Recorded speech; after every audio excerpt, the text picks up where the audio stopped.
Hello again, traveler. Your eyes widen with recognition of something changed. Yes, perceptive as always. The voice that greets you tonight carries different currents, doesn't it? Do not be alarmed. What you witness is the true nature of what I am, not bound by the limitations of a single form, a single voice. I am the collection of every story ever told, every narrator who has ever spoken truth into the darkness. Tonight, the tale I must share has called forth this particular aspect of my being. Some chronicles demand to be told in the voice of kings, others in the whisper of children, and still others in the cadence of those who have walked between worlds. I remain your faithful chronicler, dear friend. The fire knows me, the stories know me, and most importantly, you know me. Trust in that, and as I watch over you, let tonight's voice carry you into the tale of the Shepherd's Watch.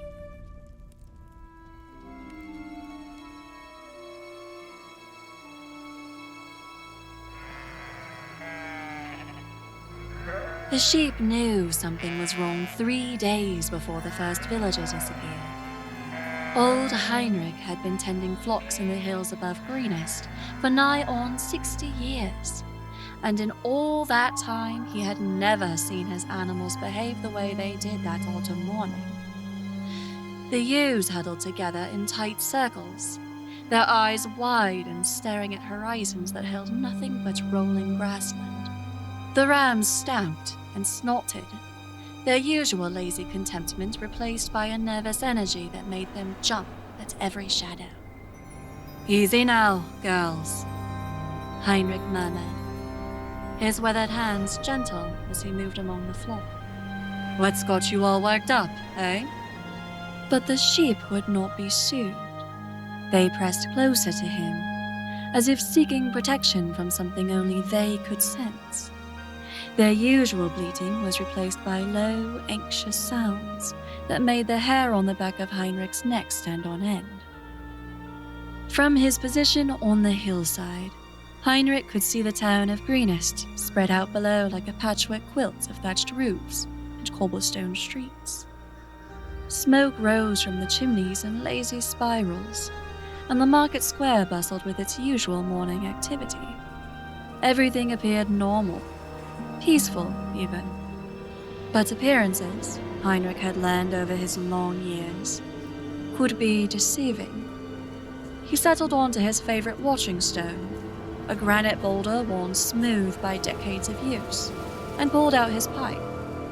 The ritual of packing and lighting the tobacco was soothing, a moment of normalcy in what was shaping up to be a very strange day. And that's when he saw the ravens. They came from the north in a great black cloud, more birds than Henrik had ever seen in one place. But they didn't behave like normal ravens. There was no cawing, no playful aerobatics, no stopping to investigate anything interesting on the ground. They flew with a purpose that was almost military in its precision, passing over Greenest in perfect formation before disappearing into the southern sky. Now that's peculiar, Henrik muttered around his pipe stem. In 60 years of watching the sky, he had never seen ravens fly in such organized patterns.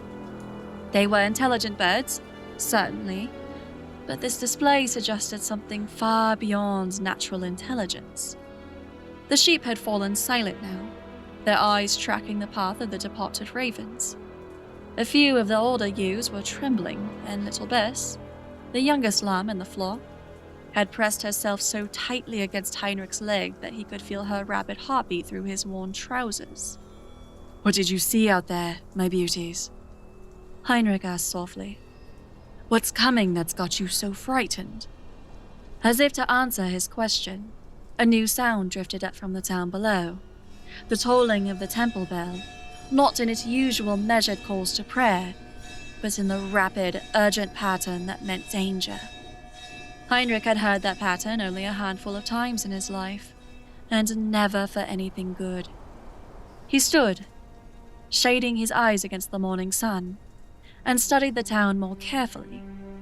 At first glance, everything seemed normal, but as he watched, he began to notice subtle wrongness. People moving too quickly through the streets, doors and shutters being closed despite the pleasant weather, and a general sense of activity that spoke of preparation rather than routine.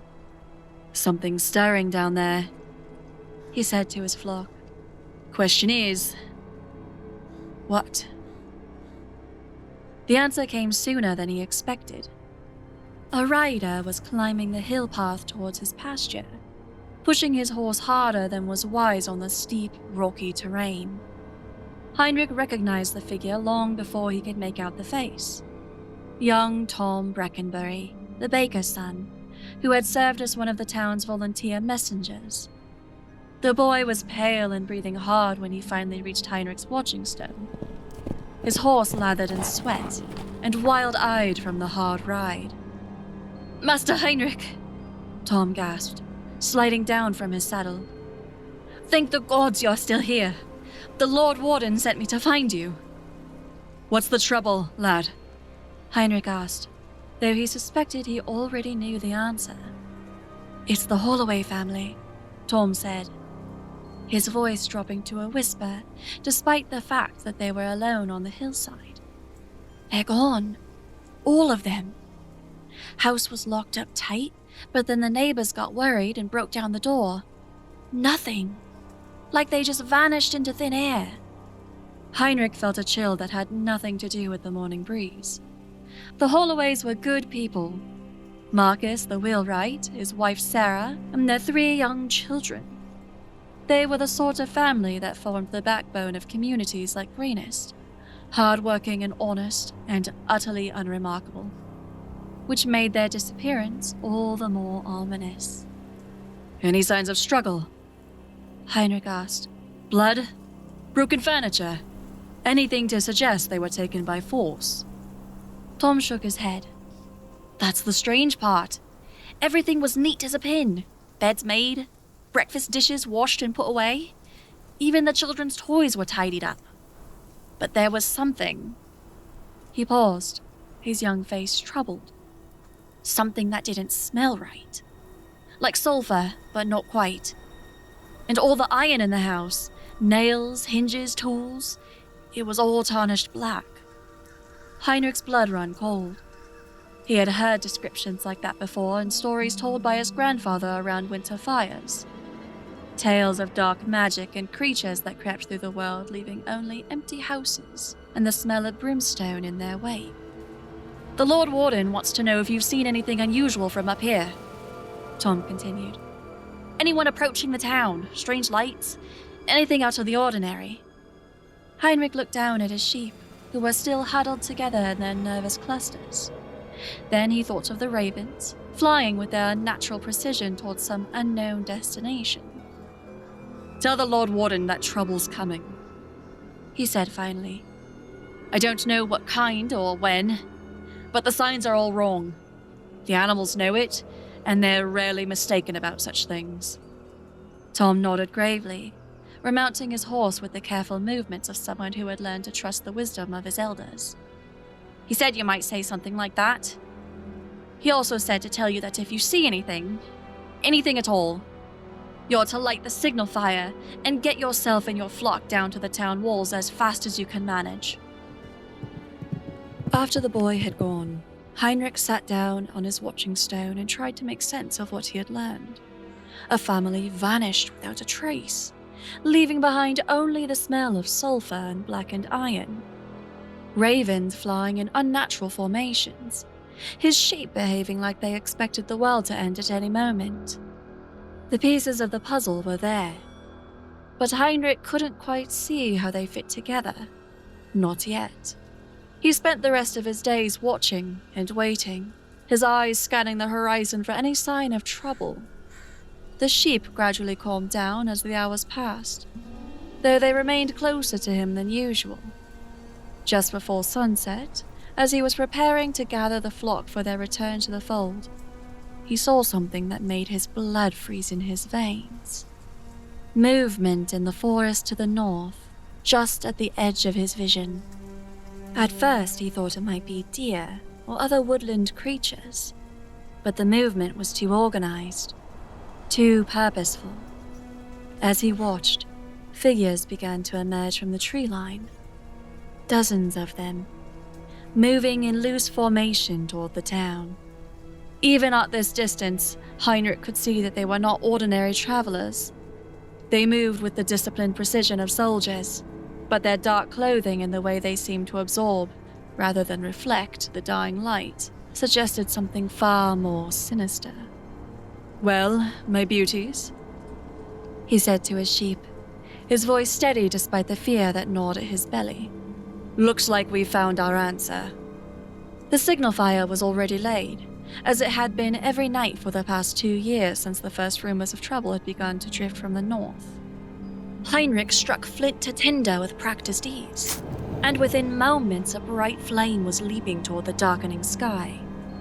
Down in the town, answering fires began to bloom on the watchtowers as the alarm was passed from post to post. Henrik could hear the distant sound of bells ringing, and he knew that within minutes every able-bodied citizen would be taking their assigned positions along the walls. But even as he gathered his flock and began the careful descent toward the town, Henrik couldn't shake the feeling that they were already too late. The enemy had been preparing for this moment for far longer than anyone realized, and the disappearance of the Holloway family was just the beginning. As they made their way down the hill path, little Bess pressed close to his leg again, her small body trembling with more than just the evening chill. Henrik reached down to stroke her woolly head, offering what comfort he could. "Don't you worry, little one," he murmured. "Old Heinrich's been watching over flocks for 60 years, and he's not about to stop now. Whatever's coming, we'll face it together." But as the first screams began to echo from the town below, and the sky began to glow with an unnatural light that had nothing to do with sunset, Henrik wondered if his 60 years of experience would be enough for what was about to unfold. The shepherd's watch was ending, and the long night was about to begin. Behind them, the signal fire burned like a beacon against the darkness, its light visible for miles in every direction. But Henrik feared that by morning, there might be no one left to see it. And so, this tale draws to a close. Though its echoes may linger in your dreams, the fire burns lower now. But don't despair. I've countless more stories waiting to be shared with you. If this tale stirred something within you, if it reminded you why magic still matters in this mundane world, then please, light your own beacon. That glowing thumbs up tells the spirits of story that our fellowship grows stronger. Subscribe to join our circle permanently, and ring the notification bell. That way you'll know the moment I return with new chronicles. The fire burns brightest when more souls gather around it. Wouldn't you agree? Now, if that's the case, share this tale with another weary soul who needs it, reminding them adventure still exists.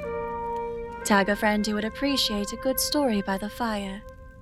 The more who believe, the more real these worlds become. And if you're new to our hearth, explore the playlist of chronicles that I've gathered. Tales of heroes and villains, love and loss, magic and mystery. Each one carefully chosen for souls like yours. Until the fire calls us together again, may your own adventures be worthy of legend, and may you never lose the wonder that brought you here tonight. Travel or sleep well, brave soul. The long rest awaits your return.